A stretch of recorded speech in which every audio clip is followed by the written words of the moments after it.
Dead on a railroad track. And that fox ran himself to death. Is that right? Yeah. He fell dead on the railroad track. I remember that. I don't know why I remember Yeah. that. Well, it's little things like that stay in the memory. It just comes in your mind. Yeah. It's put back there. So I hadn't thought of that. And, yeah, well, I don't know when I ever have thought of it. Well, I was talking to a fella about a couple of months ago, and he says, he says, just sitting here talking and thinking back, he says, I've thought of things that I just hadn't remembered thinking about in years and years and years. Yeah. What about that? The little things come to your mind when you go to thinking back about. It's put down in there. Yeah. Oh, I tell you, I enjoy sitting and listening to people like you and that had lived back then and lived the type of life that you don't hear about it anymore. It's gone. Yeah. Yeah. It was a good life. It was a hard life, but it was a good life, I wasn't it? know called it my grandpa's brother. They called him Uncle John. He made shoes for the settlement, and you didn't get but one pair a year. If you wore it out, you went barefooted the rest of the time. But he'd tan his leather, and he had tools that he'd make you a pair of shoes. He made shoes for the children, shoes for the grown-ups. Yeah. I know my daddy, one winter he wore his shoes, and they hadn't got around to making the shoes, and come a big snow about that deep, and Uncle John was finishing up his shoes that day. Yeah. And they said he was going to have his shoes finished that day, and it was about a quarter of a mile over there to Uncle John from Grandpa's. And Dad, he thinks, well, I'm just going to go over barefooted and get my shoes. He took off down through that snow, and it was a terrible cold time. We had cold weather back then. Yeah. And he got to the barn, and his feet got to hurting so bad he thought he'd run in the barn and let him warm a minute, and he got out of that snow and that cold wind. That was worse than ever. Yeah. That really. Yeah, he had to turn around and go back to the house. He didn't go on over to get his shoes. Well, did you ever go barefooted much when you was a boy? Oh yeah, when I was a boy, first day of May you yanked your shoes off. You didn't wear any more till frost. Yeah. Then you. I was talking to a fellow that's nearly 90, and he said that he got a pair of shoes for Christmas, he remembered, and by Easter he was barefooted. Yeah. And he went barefooted to Christmas again. That's right. From Easter to Christmas. Some of them do that, yeah. Well, now, did you ever know of Mr. Martin Moore over here on Armory Road? Oh, yeah. He's 102 or 3 now, I think it is. He grew up on the brushes. He talked to me for a while. Did he? Did he? Good. And he said he remembered growing up back in there on the brushes that there was one family that the kids never did have shoes. You'd see barefoot tracks year round. Mm-hmm. Man had a bunch of turkeys, and his kids had to go out there and kind of keep an eye on the turkeys out in the mountains, because they just let them run wild, and the kids kind of herded them like cows or something like that. But these kids never did have shoes. Well, but wasn't every settlement that had a man in the settlement that could make shoes, you know. So if they didn't have him there, they had to go without them. Yeah. Had to go barefoot a year round. Yeah. Well, you had to be tough in a way, didn't you? Well, but you grew up without it, and if you didn't have it, you didn't know you missed it. You got used to it. Yeah. By degree, just like these here Chinamen that are diving into this cold water. Yeah. Get used to it, they can do it, I reckon. I mean, yeah, it might be healthier than wearing good warm clothes. I don't know. Well, that's I guess it's debatable either way, but I guess in a way you gradually got used to living that way, and it didn't hurt as bad, did it? Or would? Nowadays, people couldn't stand it. They're just not used to it. I was talking to this old fellow down the country, and he's telling me about the log cabin that he grew up in, born and growed up in, and up in the loft part, they didn't put no chinking in between the logs. They had to leave it out for light to come in. Yeah. If they put chinking in there, it'd been dark up there in the loft because there wasn't but one little board window. And they didn't even put no chinking in there. He said he'd get up a lot of times in the wintertime. It'd be snow 2 or 3 inches deep, laying in there all over everything. Yes, sir. I told you a while ago I never did live in a log house. When I first got married, I lived in a log house 5 years. Well, see, I mean, these are little things like that. It just brings back to memory. Us sitting here talking And we had about to take a scoop in the washing tub and get up in the loft one time and scoop up snow and carry it out in the washing tub. it. Is that right? It was plumb full of snow. Just Yeah. not that deep up there. And Blowed in, hadn't it? drifted around the house 3 feet deep. And that fine snow just come through those cracks and Yeah. settled down in there. I forgot about that when we first began to talk. Well, it's like we said a while ago, these little things that we were sitting here talking about, they bring up memories that have been in the back of your mind that haven't even been brought forth for what, years and years and years, isn't it? I know I'd caught a young rabbit and he turned him loose and he run back in these logs where it come to the fireplace and made him a den back in there, and you couldn't catch him to get him out. He'd come out at night. We put lettuce in the old fireplace there, and he'd come out at night and eat that lettuce. And when our second baby was born, Dr. Newton, he came up there to deliver the baby, and we was sitting there about 11 o'clock. The old rabbit hopped out of the logs and come around, went into the fireplace and eat my lettuce. That amazed Dr. Newton. Yeah. I don't know whatever become of that rabbit, but he stayed there all summer. But he got a pet rabbit here. Yeah. A wild pet rabbit. Wild pet rabbit. He depended on that lettuce and stuff we put in there, cabbage, whatever we had, you know, throw it in there, planting. I know 11 o'clock when that rabbit hopped out. I hadn't told him anything about the rabbit.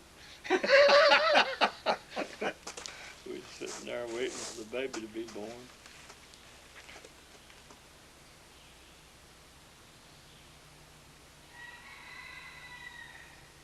Did you cook off your fireplace there in your log house, or did you have your little wood stove? We had a little wood stove we cooked on. I remember my grandma done all of her cooking on the fireplace, pots and pans. Yeah. That old cornbread boy that had a pot with legs on it, you know, I mean, pan with legs on it, and you put fire coals underneath, and then you had a lid with a rim around it, and you put coals on top. Yeah. That made the best cornbread of anything there ever was. Cornbread and milk. I bet it's something cornbread, that you really cornbread and milk love and to get a hold of. pinto bean. Yeah. Did you ever eat any poke salad? Oh boy, every spring we'd get a poke salad and eat it. I've heard the old people say that was mighty good. It's the best, yeah. Catch it when it's real young, just You coming gotta up. get it when it just shoots up like that. Yeah. After it gets spreading out, it's too old. Yeah. And that there root's poison. Is that right? Yeah, that root's poison. You go down too far on it. Yeah. Well, now, did y'all have any medicines that you, your family used that when you didn't have the doctor to come, did you have anybody there that would, well, a herb doctor or anything like that when you was a little boy? When I was a kid, anybody got sick, you know, they believed in giving them a purgative. Yeah. Clean them out. Yeah. And old Aunt Ryan Johns, she went around and doctored people. Who? Ryan Jones. Ryan Jones. Yeah. And Dolphus Jennings, her daughter up there, married Dolphus Jennings, they all got sick. And you dig up cinnamon root, peel that cinnamon root, and make your tea till it turn black like coffee. Yeah. You drink 1 cup. Next morning, boy, you had to go a couple of times. And she got a hold of a poison ivy root under that cinnamon tree and peeled it like killed all of them. They could. Yeah. They didn't no such thing as going to town and buying purgative medicine. You made it. You dug it up and made it. And black haw, that's your haw root. You could, if you had a bowel running off, you could just chew those roots or make you some tea, and that'd block that. It stopped diarrhea or anything like that. Stop diarrhea, yeah. And a woman that with her menstruation periods, if they wouldn't starve, you could give it to them hot. It'd starve them. And if If it started and run too much, you give it to them cold and stop. Well, how about that? And that's that hog, Black hog. black hog. Yeah. That's an old scrubby tree grows out in the Uh-huh. branch banks around old fields around. I heard a fella talking to me last year that lived over close to Stone Mountain. He said his daddy and mama used May apples. That's a good primitive. Yeah. Yeah, they use May apple back then. He said that's the only thing he dreaded about springtime. He said his daddy would take whiskey and make medicine with May apples and whiskey. And he said they'd line us kids up. There was 11 kids. Let's see, 11 living in a one-room log house. Mhm. And he said every spring my daddy'd line us kids up, you know, and get that medicine out. He said it was so fast you started looking for a place to go before you ever drunk it. Clean them out, you know, get rid of the worms. Yeah. you Good for 'em. Yeah, get rid of the worms and everything. And You know, And, folks, they'd go to these branches and get this spice wood. Yeah. Break it up. Yeah.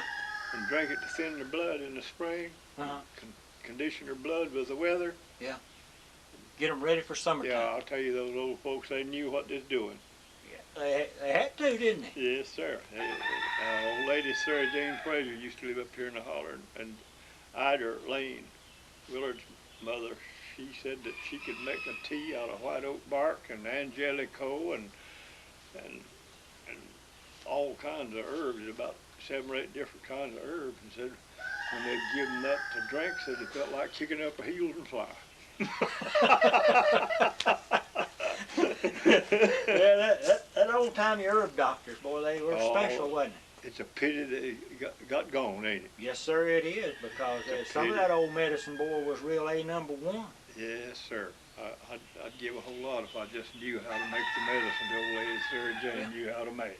Sarah Jane Sarah Jane Fraser. Fraser. Yeah. Sarah Jane Fraser. Yeah. Now she knew how to make it. And you remembered her, I guess, didn't you? Oh yeah, yeah. Did she live to be pretty old? I don't remember how old she lived, but she was a good old soul. She'd take she had chickens and no money, no works, no jobs. She had chickens and butter and everything she sold, everything that come in on Sunday, she'd take out and give it to the preacher. Is that right? Everything. Come in on Sunday. Yeah, them chickens accumulated, she'd take out and give it to the preacher. How about that? And old man, and she raised apples, and old man Real John, he's sort of a wicked old fella, and he tried to bug you for the, get more measure on the apples than you needed to. And they was getting up apples, you know, and he began to fill up the basket, just heave it up, and says, "Ain't Sarah Jane, the good book says to heave it up." Yeah. She said, "Yes, it does," said, "Heave it up and shake it down," and she reached over and shook a peck off of it. Heave it up and shake it down. She's sharp, boy. Yeah, she's smart. Couldn't bug her, could it? Yes, sir. I tell you. Was she also a midwife, or did you remember midwives back then? The only midwife we had in this country was back here in the Brushy Mountains, Miss T.V. Paul. Miss T.V. Paul. Yeah. Yeah. The next midwife lived in North Wilkesboro, Miss, I forgot her name. She delivered my first baby. Sure forgot her name. Can't get it. That's all right. I mean, that's one of them things that happen. I forget people's names. Yeah. That's been a long time ago, hasn't it? Yeah, been a long time ago. Well, did you say 50 years ago? My wife could tell you her name. Yes, but let's see, yeah, about 52 years ago.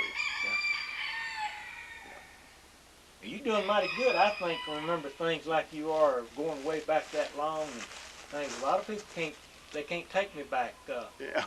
And, you know, tell me little things that happened. And I remember old man Jack Davis. He had an old steer that he worked. He plowed his corn and he done all his work with his steer. And it was an awful bucky old steer. When he come to a branch, he wanted to stay cool. Mhm. And when he come to a branch, he wouldn't go. And old man Jack would jump on him and bite him right in the back. Come out pulling hairs out of his teeth. But when he bit him, that old steer would come out of there. Good. That man must have been pretty tough to be able to jump on that steer's He back. jump on that steer and bite a hunk out of his back, have hairs all in his teeth when he come out there. But that old steer would come out of there. Well, I tell you.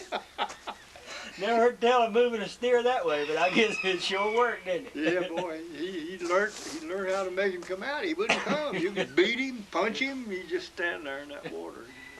But when he nailed his teeth in that around that backbone somewhere, wherever he'd get him at, he'd get him where he'd sink his teeth in there.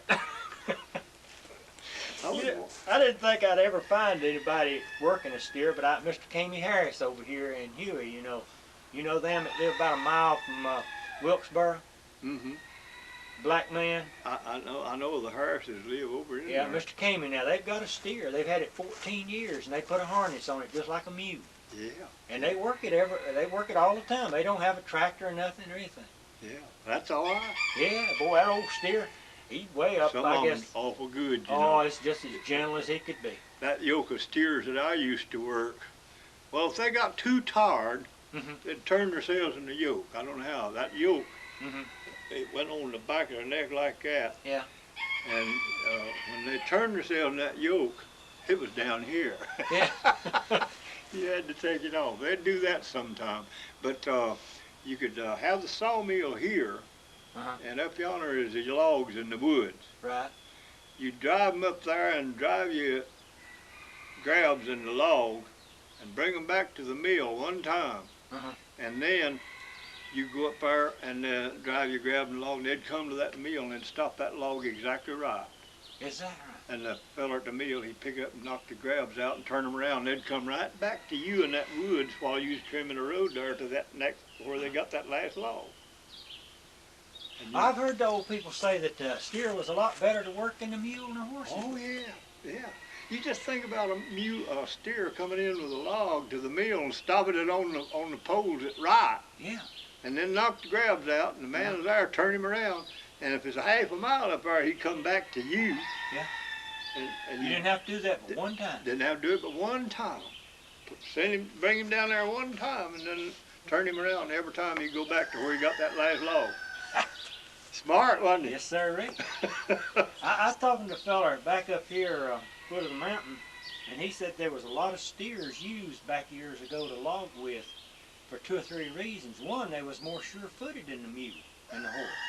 And another one was that if they fell off the mountain and broke a leg, said we could eat him. Yeah, and they could pull more. Yeah. His old poos dig down that ground. Yeah. Buddy, they'd bow up there and that log would move.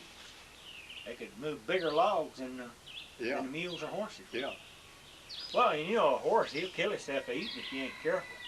Where a steer or something like that, they just eat what they wanted and didn't have to worry about him, did you? No, that's right.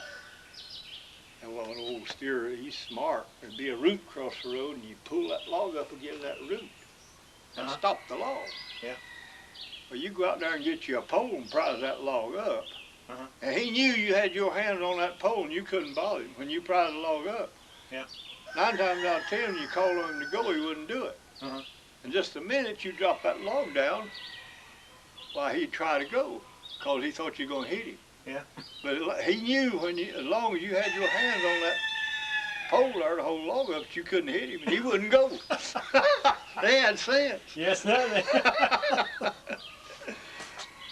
Boy, it'd make you mad. I'm telling you, it'd make you mad. By the way, I got so interested in this right here and everything going on, I about forgot I ain't keeping you from your garden now. No, I'll get out after a while. Things are drying off pretty good. I don't want to be a burden or That's a bother okay. to you. That's okay. I'm enjoying this. I'm enjoying it too. Oh, It does a fella good to things come back to it. well, I found that sometimes some of my happiest times are thoughts or thinking back years ago of how things were. Yeah, that's right. Yeah, And remembering the good times along with the bad. that's right. I don't want to think too much about the bad time. No, what I'm saying is, of times is playing, visiting with people. Seemed to have more time to visit back then than we do now. And it's the truth. And people visit back then. Yeah. Our neighborhood over here, my grandpa's, Sunday, and it'd be 15, 20 people there talking and laughing. Yeah. That don't happen no more. No, this place where I live is the old home place of my grandpa's. As a kid, he raised me, and like you say, on Sundays, there'd be a crowd of people. Man, they just pile in from everywhere. Now, where Uncle John made those shoes, on a rainy day, they pile in from everywhere and talk and have a good time and go home when time comes to do the chores. There wasn't a lot to do back then, like no place to go. Well, that's true. And it's easy to go here to North Wilkesboro now. Just get in the car and you're in Wilkesboro in what, 10 minutes? Right. Used to as a day's trip to Wilkesboro and back if you're going to do any real shopping with it. That's right. It take you about a day. Yeah. But like you said, when you was hauling them cross ties, now you was working some long hours then, probably too. Yeah, boy. But to think to make 2 trips in one day to Wilkesboro, and I bet it was from daylight to dark about, wasn't it? Yes, it was. It took me I left home at 4 o'clock. Yeah. And went up there, and it took me till about 9 o'clock at night to get. I know there's a few cars down around Wilkesboro. I was going down the road, and a fellow drove up the side of me, and he said, "You crazy monkey, don't you know which side of the road to get on?" I got on the other side.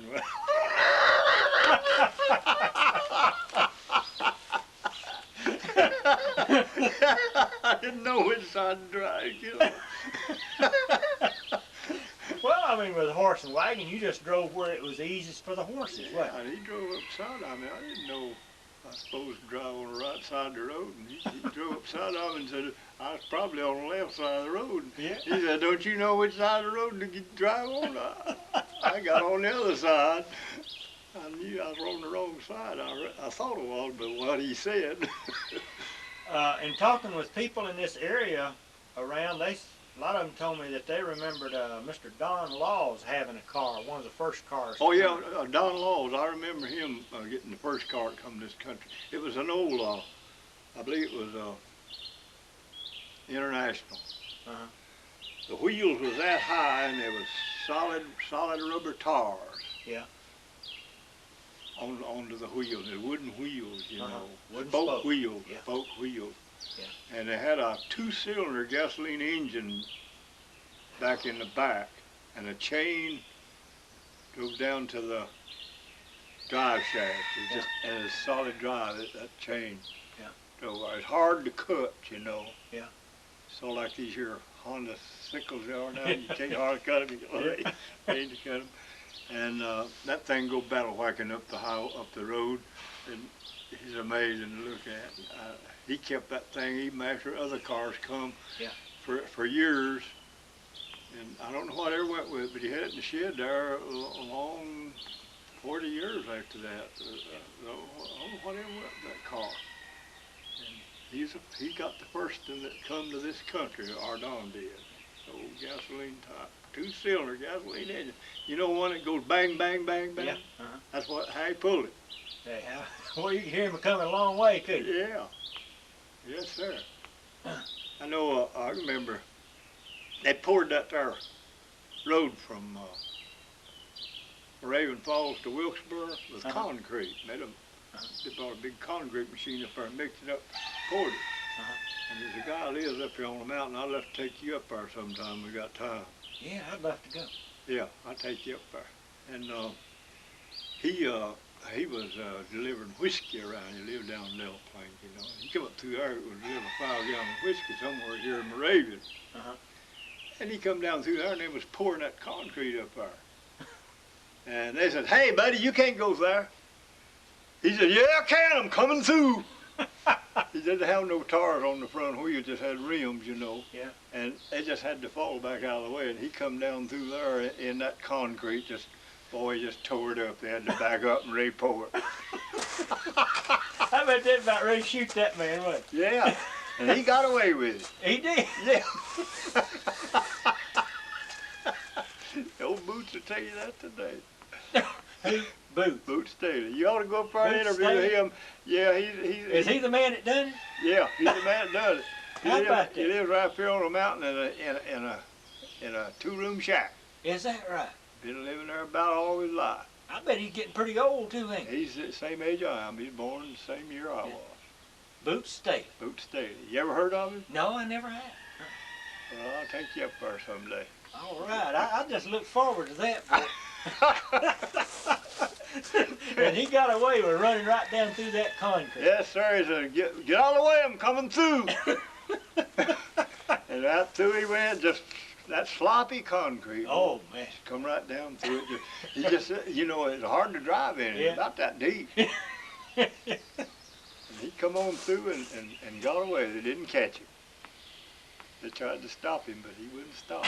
He had whiskey to deliver, didn't Yeah, he determined to deliver that 5 gallon of whiskey. Did you ever get to ride in that car with Mr. Don Lawson?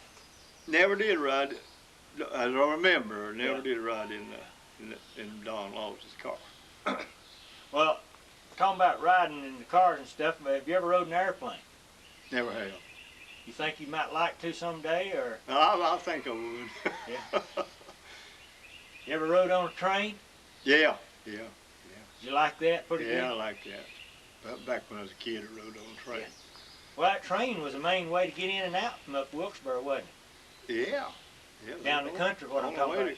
Only way to go to Winston-Salem Yeah. back then, when I was a kid. I mean, there was a road, but you couldn't really call it a road. No, it's rough. Take forever to get to Winston. That's right. Take forever to go to Winston. You remember the old tannery pretty good too, I guess, don't Yeah, back when I was a kid, spring of the year come, we'd wait till spring of the year and the buds would begin to swell. Mhm. We'd peel tan bark up here, cut us down a tree, Mhm. peel that tan bark and haul it down there to the tannery to get some money to buy our fertilizer and buy our stuff to eat with that summer. And they took that tan bark to tan those cowhides with. Yeah. And we bought chestnut wood, and after the blight hit the chestnut trees, I remember in Woodrow Wilson's time, when he was president right after the war, chestnut wood went up to about $8 a load. Good. And old lady Cindy Watts out here, she is a terrible Democrat. She liked Woodrow Wilson. And she said, "That's gold. You got gold on that wagon."